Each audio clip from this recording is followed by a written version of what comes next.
Hi, இந்த வீடியோவில் நம்ம என்ன பார்க்க போகிறோம் அப்படின்னு பார்த்தீங்கன்னா ஹைட்ராலிக் ஆயில். ஓகேவா?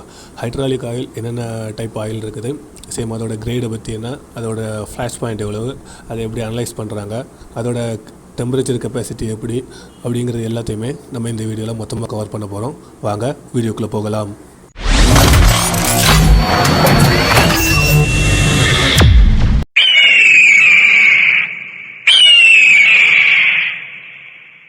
Okay, first what is hydraulic oil? Hydraulic ஆயில்னா நமக்கு எல்லாத்துக்கும் தெரியும். ஓகேவா? இதில் 2 டைப் இருக்குது, synthetic oil, mineral paste oil. ஓகேவா? ஆயில் பார்த்திங்கன்னா நம்மளால் கம்ப்ரஸ் பண்ண முடியாது. இந்த ஆயில் நம்ம எங்கே யூஸ் பண்ணுவோம் பார்த்திங்கன்னா பவர் ட்ரான்ஸ்ஃபர் ஆகக்கூடிய மிஷினரிஸில் வந்து நம்ம இந்த ஹைட்ராலிக் ஆயில் யூஸ் பண்ணுவோம். ஓகேவா? ஓகே, இதில் 2 டைப் சொன்னேன் அதானே. அதில் ஒன்று பார்த்து mineral paste oil, synthetic oil. ஓகேவா? ஃபஸ்ட்டு மினரல் பேஸ்ட் ஆயில் அப்படி என்னென்னு பார்த்திங்கன்னா இது குரூட் ஆயிலேருந்து எடுக்கப்படுவது. அதாவது கச்சா எண்ணெய், பூமிக்கு அடியிலேருந்து இருக்கக்கூடிய கச்சா எண்ணெயிலேருந்து நம்ம இந்த ஆயில் வந்து ப்ராசஸ் பண்ணுவாங்க. ஓகேவா? அதே மாதிரி சிந்தட்டிக் ஆயில் அப்படின்னு பார்த்திங்கன்னா இது கெமிக்கல் ப்ராடக்ட் பேஸ்டு ஃப்ளூயிட். ஓகேவா? அப்படின்னா செயற்கையான முறையில் வந்து மேக் பண்ணக்கூடிய ஆயில் வந்து இந்த சிந்தட்டிக் ஆயில். ஓகேவா? இந்த மினரல் பேஸ்ட் ஆயில் நம்ம அதிகமாக எங்கே யூஸ் பண்ணுவோம் அப்படின்னு பார்த்திங்கன்னா ஷார்ட்டாக டிஸ்டன்ஸ் உள்ள ஏரியாஸில், அதே மாதிரி பார்த்திங்கன்னா ஃபிக்ஸ்டு ஸ்பீடு, அதாவது ஸ்பீடு கம்மியாக உள்ள ஏரியாவில் வந்து நம்ம இந்த மினரல் பேஸ்ட் ஆயில் வந்து யூஸ் பண்ணுவோம். ஓகேவா? சிந்தட்டிக் பேஸ்ட் ஆயில் பார்த்திங்கன்னா அப்படி கிடையாது. ஹை ஸ்பீட் உள்ள ஏரியாக்கள்லையும் யூஸ் பண்ணுவோம், லாங் டிஸ்டன்ஸ் உள்ள ஏரியாலையும் நம்ம இந்த ஆயில்ஸை வந்து நம்மளால் யூஸ் பண்ணிக்க முடியும். அதாவது நம்மளோட மிஷின்ஸ் 24x7 நம்ம ரன் பண்ணக்கூடிய ஏரியா மிஷின்ஸில் வந்து இந்த சிந்தட்டிக் ஆயில் வந்து நம்ம யூஸ் பண்ணுவோம். ஓகேவா? ஓகே, ஹைட்ராலிக் ஆயிலோட யூஸ் என்ன? ஓகேவா? இந்த ஹைட்ராலிக் ஆயில் நம்ம எங்கெங்கே அதிகமாக யூஸ் பண்ணுவோம் அப்படின்னு பார்த்திங்கன்னா automation lift, aircraft, fork lift, அதாவது இன்னும் அதிகமாக இருக்குது இந்த மாதிரி உள்ள ஏரியாக்கள். அதாவது ஃபோர்க் லிஃப்ட்னா மீன்ஸ் நம்ம வெயிட் லிஃப்டிங் பண்ணக்கூடிய ஏரியாக்களில் வந்து இந்த ஆயில்ஸ் நம்ம அதிகமாக யூஸ் பண்ணுவோம். ஏர்க்ராஃப்டில் பார்த்திங்கன்னா நம்மளோட ஏர்க்ராஃப்டில் டோர் இருக்கும் பார்த்திங்களா, அந்த டோரை வந்து ஓப்பன் க்ளோஸ் பண்ணுறது, இந்த ஏரியாக்களில் வந்து நம்ம ஆயில் யூஸ் பண்ணி பவர் ட்ரான்ஸ்மிட் பண்ணக்காண்டி நம்ம இந்த ஹைட்ராலிக் ஆயில் வந்து அதிகமாக யூஸ் பண்ணுவோம். ஓகேவா? Hydraulic oil additives. ஓகேவா? இதில் ஃபஸ்ட்டு 4 பாயிண்ட் இருக்குது. ஆன்டி ஃபார்மிங், anti oxidant, anti rust, anti wear. ஓகேவா? இல்லை ஆன்டி ஃபார்மிங் அப்படின்னு பார்த்திங்கன்னா நம்ம ஆயில் ட்ராவல் ஆகி வரும்போது, ட்ராவல் ஆகிட்டு மறுபடியும் ரிட்டன் டேங்க் வரும்போது அந்த நுரை தன்மையை வந்து பபுள்ஸ் வந்து கம்மி பண்ணிடும். ஓகேவா? அதாவது பபுள்ஸ் இல்லாமல் பார்த்துக்கும். அதுதான் ஆன்டி ஃபார்மிங். அந்த பபுள்ஸ் வந்து சப்போஸ் அதாவது அந்த ஃபார்மிங் இது வந்து அதிகமாகிடுச்சு அப்படின்னு பார்த்திங்கன்னா என்னாகும்னா நம்மளோட ஆயிலை வந்து குயிக்காக வந்து ஆயிலோட டென்சிட்டி வந்து குறைய தொடங்கும். இதனால் என்ன ஆகும்னா நம்மளோட மிஷின்ஸ் வந்து குயிக்காக வந்து டேமேஜ் ஆகும். ஓகேவா? அடுத்த நெக்ஸ்ட் பார்த்திங்கன்னா ஆன்டி ஆக்சிடென்ட். இது என்ன பார்த்திங்கன்னா ஆயிலை வந்து நம்மளால் லாங் லைஃப் வந்து நம்மளால் யூஸ் பண்ணிக்க முடியும். ஓகேவா? அதே மாதிரி பார்த்திங்கன்னா அதில் வந்து அந்த ஸ்லட்ஜ் பில்டப்பை வந்து குறைக்கும். அடுத்தது ஆன்டி ரஸ்ட் அப்படின்னு பார்த்திங்கன்னா நம்ம வால்ஸ், சிலிண்டர்ஸ் இந்த மாதிரி உள்ள ஏரியாக்களில் வந்து ரஸ்ட் எதுவும் ஏற்படுறத வந்து குறைக்குது. ஓகேவா? நெக்ஸ்ட்டு ஆன்டிவேர் மீன்ஸ் நம்மளோட எக்யூப்மெண்ட்ஸோட லைஃப்பை வந்து இன்க்ரீஸ் பண்ணுது. ஓகேவா? Okay, next hydraulic oil grade list. ஓகேவா? நம்ம ஹைட்ராலிக் ஆயிலில் பார்த்திங்கன்னா கிரேட் லிஸ்ட்டு உண்டு. அதாவது நம்ம பேரலில் பார்த்திங்கன்னா என்ன போட்டிருக்காங்க பார்த்திங்களா, ISO VG68. இந்த 60 VG68ங்கிறது தான் இதோட கிரேடு. ஓகேவா? இதில் வந்து நம்ம ஒரு 3 டைப் மட்டும் கொடுத்துருக்கேன். ஓகேவா? AGMA அப்படின்னா அமெரிக்கன் கியர் மேனுஃபேக்சர் அசோசியேஷன், அதாவது இது leading gear box oil standard. ஓகேவா? அடுத்து SAEனா சொசைட்டி ஆஃப் ஆட்டோமோட்டிவ் இன்ஜினியர்ஸ். ஓகேவா? அடுத்து ISO VG அப்படின்னா இன்டர்நேஷ்னல் ஸ்டாண்டர்ட் ஆர்கனைசேஷன். இதில் இந்த விஜி அப்படிங்கிறது பார்த்திங்கன்னா இந்த விஜியோட நம்பர் வந்து இன்க்ரீஸ் ஆகும்போது அதோட விஸ்காசிட்டி, அந்த ஆயிலோட விஸ்காசிட்டி வந்து அதிகமாக இருக்கும். ஓகேவா? அதே மாதிரி இந்த விஜிங்கிறது பார்த்திங்கன்னா இந்த ஹைட்ராலிக் ஆயிலோட வெயிட்டையும் வந்து மென்ஷன் பண்ணோம். ஓகேவா? நெக்ஸ்ட் பார்த்திங்கன்னா ஹைட்ராலிக் ஆயில் ISO கிரேட். ஓகேவா? இல்லைன்னு பார்த்திங்கன்னா நம்ம இந்த கிரேட் வைஸ் வச்சு இந்த ஆயில் வந்து எந்தெந்த மாதிரி உள்ள ஏரியாக்கள் வந்து யூஸ் பண்ணுவோம் அப்படிங்கிறத பார்த்துலாம். First ISO VG15. இந்த ஆயில் பார்த்திங்கன்னா நம்மளோட பவர் ஸ்டேரிங், ஹைட்ராலிக் பிரேக்ஸ் இந்த மாதிரி உள்ள ஏரியாக்களில் வந்து VG15ங்கிற ஆயில் வந்து யூஸ். Next VG22. ஓகேவா? இது வந்து ஜென்ரல் யூஸ் ஃபார் ஏர்லைன்ஸ், அதாவது நம்ம ஃப்ளைட்ஸில் வந்து டோர் ஓப்பன் பண்ணக்கூடிய ஏரியாக்களில், அந்த மாதிரி சின்ன உள்ள ஏரியாக்களில் வந்து இந்த மாதிரி உள்ள ஆயில் வந்து யூஸ் பண்ணுவோம். அதாவது VG22. ஓகேவா? Next VG33. இது பார்த்திங்கன்னா ஹை பவர் மிஷினிங் டூல்ஸ் இந்த மாதிரி உள்ள ஏரியாக்களில் வந்து VG32 யூஸ் பண்ணுவோம். ஓகேவா? 46ங்கிற ஆயில் வந்து பார்த்திங்கன்னா நம்ம இண்டஸ்ட்ரியில் வந்து ஹை ப்ரெஷர் உள்ள ஏரியாக்களில் வந்து இந்த 46ங்கிற ஆயிலை யூஸ் பண்ணுவோம். ஓகேவா.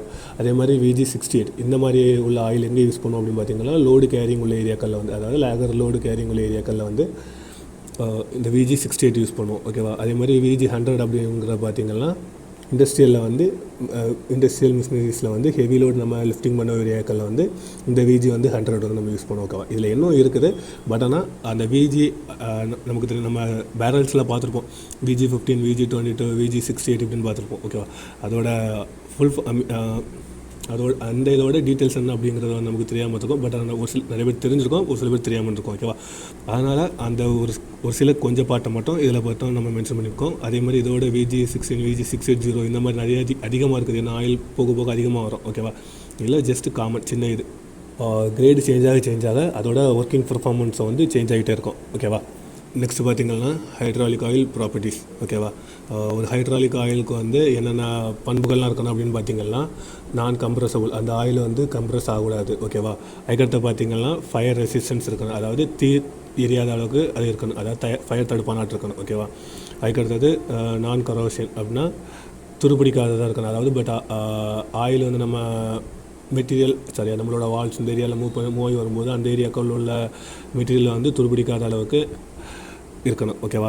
Thermally stable in range of temperature. Next anti wearing at cost effective. Next hydraulic oil analysis. இந்த ஹைட்ராலிக் ஆயில் அனாலிசிஸில் நம்ம அப்படி என்ன பண்ணுவோம் அப்படின்னு பார்த்தீங்கன்னா நம்மளோட ஆயிலோட சாம்பிள் எடுத்து அந்த ஆயிலோட கண்டிஷன் செக் பண்ணுவோம். ஓகேவா. அதாவது அதில் வந்து வாட்டர் பார்ட்டிகல்ஸ் எவ்வளோ இருக்குது, அதே மாதிரி அதோட இதில் ஏதாவது மாய்ஸ்டர் எதாவது கலந்துருக்குதா, இந்த ஆயிலை வந்து நம்ம இன்னும் எவ்வளோ நாள் யூஸ் பண்ணிக்கலாம், அதோட லைஃப் டைம் என்ன எவ்வளோ இருக்குது, இல்லை அந்த மாதிரி உள்ள எல்லாத்தையுமே நம்ம அதில் செக் பண்ணுவோம். ஓகேவா. சப்போஸ் அதில் ஏதாவது கொஞ்சம் வேரியேஷன் ட்ராப் பாயிண்ட் வந்துச்சுன்னா நம்மளோட ஆயிலை வந்து சேஞ்ச் பண்ணுவோம், இல்லைனா ஃபில்டர் பண்ணி ரன் பண்ணிக்கலாம். ஆனால் நம்ம ஆயிலை வந்து ஃபில்டர் பண்ணி ரன் பண்ணிப்போம். ஓகேவா. இது எந்த மாதிரி பண்ணுறதுனால நமக்கு பெனிஃபிட் என்ன அப்படின்னு பார்த்திங்கன்னா நம்மளோட எக்யூப்மெண்ட்ஸோட லைஃப்பை வந்து நம்மளால் இன்க்ரீஸ் பண்ணிக்க முடியும். ஓகேவா. நெக்ஸ்ட் பார்த்திங்கன்னா ஹைட்ராலிக் ஆயில் அனாலிசிஸ் இம்பார்ட்டன்ட். ஓகேவா. நம்ம இந்த ஹைட்ராலிக் ஆயில் வந்து அனலைஸ் பண்ணி மேனேஜ் பண்ணுறதுனால நமக்கு இதில் என்னென்ன பெனிஃபிட்ஸ் கிடைக்கும் அப்படிங்கிறத வந்து இதில் பார்த்துடலாம். ஃபஸ்ட்டு பாயிண்ட் அப்படின்னு பார்த்திங்கன்னா நம்ம முன்கூட்டியே ஆயில் மாற்றுறதுக்கான செலவை வந்து கம்மி பண்ணுது. செகண்ட் பாயிண்ட் அப்படின்னு பார்த்திங்கன்னா மிஷினரிஸில் நம்ம மிஷினில் உள்ள பார்ட்ஸ் வந்து நம்ம மிஷினில் உள்ள பார்ட்ஸ் வந்து டேமேஜ் ஆகிறத வந்து நம்மளால் கம்மி பண்ணிக்க முடியும். தேர்ட் பாயிண்ட்ஸ் அப்படின்னு பார்த்திங்கன்னா நம்மளோட மிஷின்ஸோட லைஃப்பை வந்து நம்மளால் இம்ப்ரூவ் பண்ணிக்க முடியும். ஓகேவா. ஃபோர்த் பாயிண்ட் பார்த்திங்கன்னா நம்மளோட மிஷின்ஸ் பார்ட்ஸ் வந்து டேமேஜ் ஆகிறது வந்து கம்மியாகுது. ஃபிஃப்த்து பாயிண்ட்ஸ் அப்படி பார்த்திங்கன்னா இதனால் வரக்கூடிய ஹியூமன்ஸுக்கு வரக்கூடிய, அதாவது நம்ம அங்கே ஒர்க் பண்ணுறவங்களுக்கு வரக்கூடிய இன்ஜுரிஸ் ரிஸ்க் எல்லாத்தையுமே நம்மளால் இதனால் வந்து கம்மி பண்ண முடியுது. ஓகேவா. Hydraulic oil flash point. ஓகேவா. அப்படின்னா நம்ம ஹைட்ராலிக் ஆயில் ஃப்ளாஷ் பாயிண்ட்னா எரியக்கூடிய, அதாவது ஃபயர் ஆகக்கூடிய லிக்யூட்லேருந்து வேப்பர் ஆகக்கூடிய வாட்டரெல்லாம் வேப்பர் ஆகினதுக்கப்புறம் அந்த மிச்சம் இருக்க குறைஞ்ச வெப்பநிலை தான் அதோட ஃப்ளாஷ் பாயிண்ட். இது பார்த்திங்கன்னா 260 டிகிரி செல்சியஸ்லேருந்து 399 டிகிரி செல்சியஸ் வரை இருக்கும். ஓகேவா. அதே மாதிரி இந்த ஃப்ளாஷ் பாயிண்ட் குறைஞ்சிச்சுன்னா என்ன ஆகும்னா அதை வந்து ஈஸியாக ஃபயர் ஆக சான்சஸ் இருக்குது, அதாவது ஈஸியாக எரிய தொடங்கிடும். ஓகேவா. வாட் இஸ் நேஷ்னல் அப்படின்னு பார்த்தீங்கன்னா நேஷ்னல் ஏரோஸ்பேஸ் ஸ்டாண்டர்ட். ஓகேவா. இதில் நேஷ்னல் வேல்யூவில் என்ன செக் பண்ணுவாங்க அப்படின்னு பார்த்தீங்கன்னா நம்மளோட ஆயில் வந்து க்ளீனாக இருக்கா இல்லை டேட்டியாக இருக்கா அப்படிங்கிறத வந்து செக் பண்ணுவாங்க. ஓகேவா. இதில் என்ன பண்ணுவாங்க அப்படின்னு பார்த்தீங்கன்னா 100 ml ஆயிலை வந்து சாம்பிள் எடுத்து அதில் எவ்வளவான மைக்ரோ பார்ட்டிகிள்ஸ் இருக்குது அப்படிங்கிறத வந்து இதில் செக் பண்ணுவாங்க. ஓகேவா. நம்மளோட ஸ்டாண்டர்ட் அப்படின்னு பார்த்தீங்கன்னா 5 to 6 அதை விட கம்மியாக தான் நம்ம மெயின்டைன் பண்ணுவோம். ஓகேவா. அது 5 to 6 நம்ம மெயின்டைன் பண்ணுவோம். சப்போஸ் அதிகமாக இதாட் ஆயிடுச்சுன்னா நம்மளோட ஆயிலே நம்ம சேஞ்ச் பண்ணுவோம். சம்டைம் வந்து ஆயிலை ஃபில்டர் பண்ணி கூட நம்மளால் அதை ரன் பண்ணிக்க முடியும். ஓகேவா. இதுதான் நேஷபிள்ஸ்னால் இருக்குது. ஓகேவா. இதில் பார்த்திங்கன்னா 00ங்கிறது வந்து, அதாவது இந்த 00ங்கிறது வந்து நல்ல க்ளீனான ஆயில், அதாவது இந்த 12 விட அதிகமாக போயிட்டுனா நம்மளோட ஆயிலோட கண்டிஷன் வந்து மோசமாயிட்டு, அதாவது உள்ளே வந்து டர்ட்டி பார்ட்டிகிள்ஸ் வந்து அதிகமாக இருக்குது அப்படின்ட்டு அர்த்தம். நம்ம இங்கே மெயின்டைன் பண்ணது பார்த்திங்கன்னா 6க்கு உள்ளே இருக்கிற மாதிரி நம்ம மெயின்டைன் பண்ணுவோம். ஓகேவா. இதில் அவங்க என்ன பண்ணுவாங்கன்னா 5 to 15 to 25 இதில் பார்த்திங்கன்னா அந்த பார்ட்டிகிள்ஸோட சைஸ். ஓகேவா. நம்ம எடுத்து மைக்ரோஸ்கோப்பிக்கில் வச்சு செக் பண்ணும்போது அந்த பார்ட்டிகிள்ஸ் வந்து இந்த அளவுக்குள்ளே இருந்துச்சுன்னா அந்த ஆயில் வந்து ஓகே, அதாவது ஓகே மீன்ஸ் நம்ம யூஸ் பண்ணிக்கலாம்.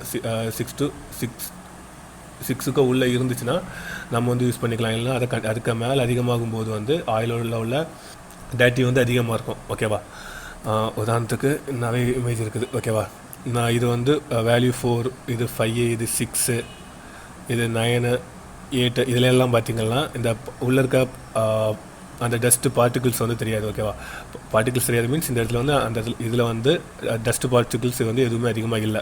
உதாரணத்துக்கு இன்னும் இதில் பாருங்களாம், இந்த 10, 11, 12, 13 இதிலலாம் டஸ்ட் பார்ட்டிகிள் அதிகமாக இருக்குது. அந்த டஸ்ட் பார்ட்டிகிள் அதிகமாக இருக்கும்போது அங்கே என்ன ஆகும்னா நம்மளோட மிஷின்ஸோட லைஃப்பை வந்து கம்மி பண்ண தொடங்கிடும். ஓகேவா? அதனாலே நம்ம வந்து நம்ம வந்து இதோட நேஸ் வேல்யூ பார்த்திங்கன்னா 6க்குள்ளே இருக்கிற மாதிரி வந்து நம்ம இங்கே மெயின்டைன் பண்ணுவோம். ஓகேவா? நெக்ஸ்ட்டு ஹைட்ராலிக் ஆயில் விஸ்காசிட்டி அப்படின்னு பார்த்திங்கன்னா நம்ம ஆயிலோட மூவ் ஆகிற விதம், அதாவது மூவ் ஆகிறதுன்னு கூட வச்சுக்கலாம். ஓகேவா? உதாரணத்துக்கு நான் இதில் இமேஜ் கொடுத்துருக்கேன் பார்த்துருங்க. இதில் வாட்டர் அண்ட் ஹனி இருக்குது. ஓகேவா? இது வாட்டர் அண்ட் ஹனி இருக்குது. ஓகேவா? இது நம்ம இந்த பைப்பில் ஓப்பன் பண்ணி விடும்போது வாட்டர் வந்து குயிக்காக கீழே வரும். அதாவது அது வந்து லோ விஸ்காசிட்டி. இது தேனை பார்த்திங்கன்னா நம்ம அதை ஏதாவது ஊற்றினோம்னா அது எவ்வளோ ஸ்லோவாக போகும், அது வந்து ஹை விஸ்காசிட்டி. ஓகேவா? உதாரணத்துக்கு என்ன சிம்பிளாக சொல்லணும் அப்படின்னு பார்த்தீங்கன்னா, உதாரணத்துக்கு ரெண்டு பக்கெட் எடுத்துருங்க. ஓகேவா? ஒரு பக்கெட்டில் வாட்டரும் இன்னொரு பக்கெட்டில் ஆயில் எடுத்துருங்க. ஓகேவா? வாட்டர் தூக்கி நம்ம கீழே ஊற்றும் போது எவ்வளோ குயிக்காக ஸ்ப்ரெட் ஆகி எல்லா இடமும் போகும். ஓகேவா? இது வந்து லோ விஸ்காசிட்டி, அதாவது அந்த இடத்துல வந்து விஸ்காசிட்டி கம்மியாக இருக்குது வாட்டருக்கு. ஓகேவா? இதே அந்த ஆயிலை அதே மாதிரி கீழே ஊற்றினா என்ன ஆகும், ஸ்ப்ரெட் ஆகி போகிறது வந்து ரொம்ப கம்மியாக ஸ்லோவாக இருக்கும். ஓகேவா? இது வந்து ஹை விஸ்காசிட்டி. ஓகேவா? இப்போ விஸ்காசிட்டி சொன்னதுக்கப்புறம் டென்சிட்டினா என்னன்றது நமக்கு ஒரு கொஸ்டின் மார்க் வரும். ஓகேவா? டென்சிட்டினா ஒன்றும் இல்லை, சேம் அதே மாதிரி தான். அதே பக்கெட்டில் ஒரு பக்கெட்டில் வாட்டர், இன்னொரு பக்கெட்டில் ஆயில் வச்சுருக்கோம். ஓகேவா?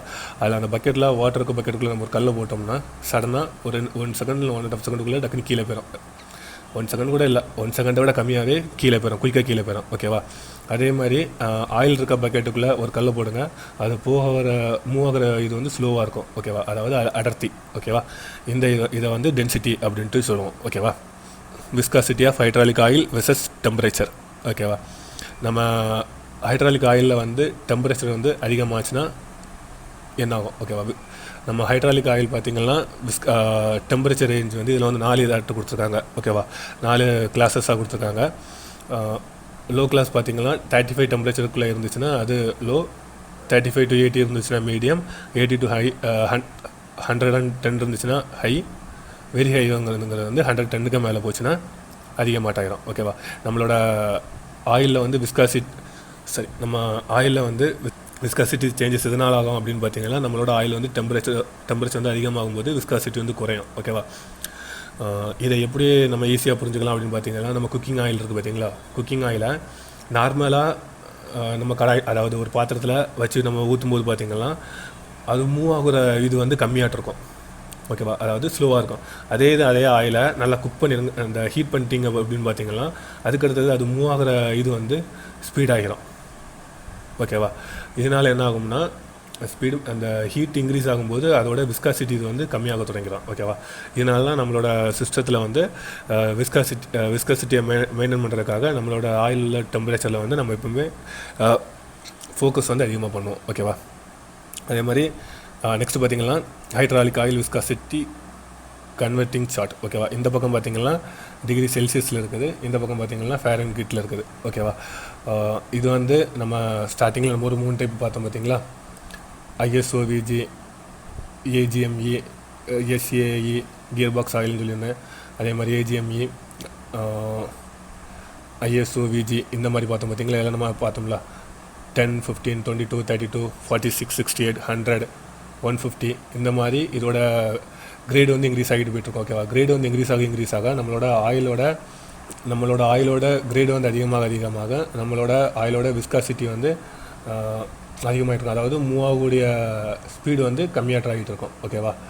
இந்த சார்ட்டில் அப்படி என்ன இருக்குது அப்படின்னு பார்த்தீங்கன்னா, நம்மளோட ஆயிலோட விஸ்காசிட்டி வந்து எல்லாமே இதில் கொடுத்துருக்காங்க. ஓகேவா? நம்மளோட ஆயிலோட விஸ்காசிட்டி இங்கே இருக்குது. இந்த பக்கம் பார்த்திங்கன்னா டெம்பரேச்சர் ரேஞ்ச், அண்ட் இந்த பக்கம் பார்த்திங்கன்னா ஃபாரன்ஹீட் ரேஞ்ச். ஓகேவா? உதாரணத்துக்கு நம்ம 46 ஆயில் எடுத்துக்கிட்டோம் அப்படின்னு பார்த்தீங்கன்னா இதோட டெம்பரேச்சர் வந்து 40 to 50 அந்த ரேஞ்சுக்குள்ளே வந்து நம்ம மெயின்டைன் பண்ண தொடங்கணும். ஓகேவா? சப்போஸ் அதிகமாக தொடங்கிச்சுன்னா அதோட விஸ்காசிட்டி வந்து ட்ராப் ஆக தொடங்கும். சேம் அதே ஃபேரன்ஹீட்டில் அப்படி அப்படி எடுத்துக்கிட்டிங்க பார்த்தீங்கன்னா 150 to 200 அதுக்குள்ளே இருக்கணும். ஓகேவா? இந்த சார்ட்டில் வந்து நம்ம யூஸ் பண்ணுற ஆயிலோட விஸ்காசிட்டி அண்ட் எவ்வளோ டெம்பரேச்சருக்குள்ளே யூஸ் பண்ணணும் அப்படிங்கிறது வந்து எல்லாமே இந்த சார்ட்டில் இருக்குது. ஓகேவா? ஓகே, இந்த வீடியோ பிடிச்சா நம்ம சேனலை லைக் பண்ணுங்கள், ஷேர் பண்ணுங்கள், கமெண்ட் பண்ணுங்கள், நம்ம சேனலை சப்ஸ்கிரைப் பண்ணுங்கள். தேங்க்யூ.